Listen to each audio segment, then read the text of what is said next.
Didar.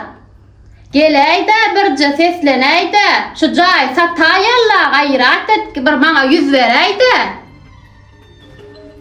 Can geliyor. Vay içim can etti. Alo. Havayca qowmadingam. Yo'q, ece can jay sattıraýyn oga Didar.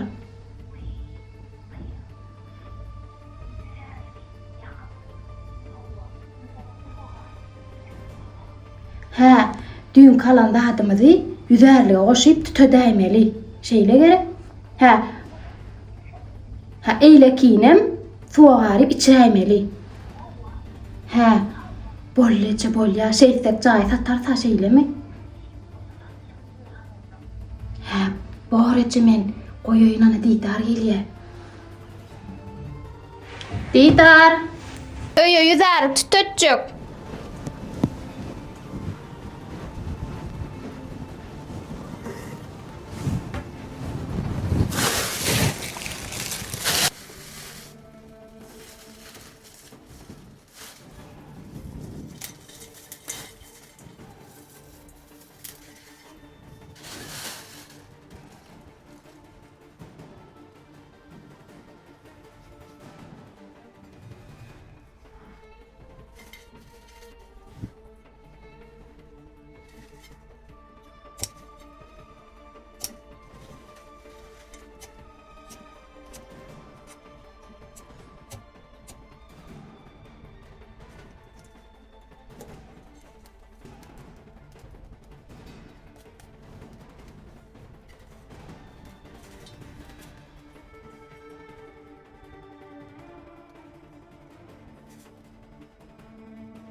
Didar.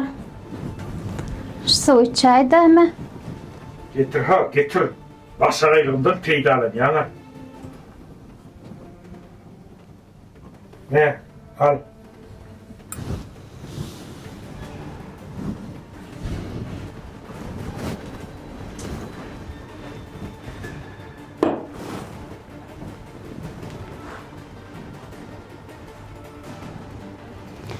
Alo.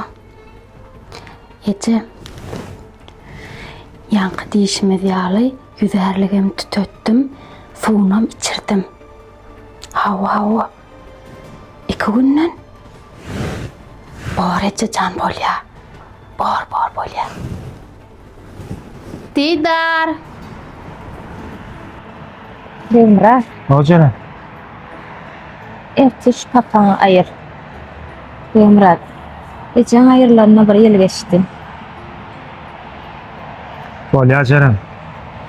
İşimi de Hudaýa şükür gowy gidip otur. Ha, Hudaýa. Nesip bolsa bidem jaý emediler. Maşina emediler. Nasip bolsa. Altyabal tercüme merkezi 8 dille resmi namalanmadı, kitaplanmadı, kitapçalanmadı, tercüme edip berýär. Taýyk tiz wagtda tercüme etdirjekmi? Altyabal tercüme merkezine habarlaş. Biziň telefon belgimiz 871 18 47 74. Altyabal tercüme merkezi.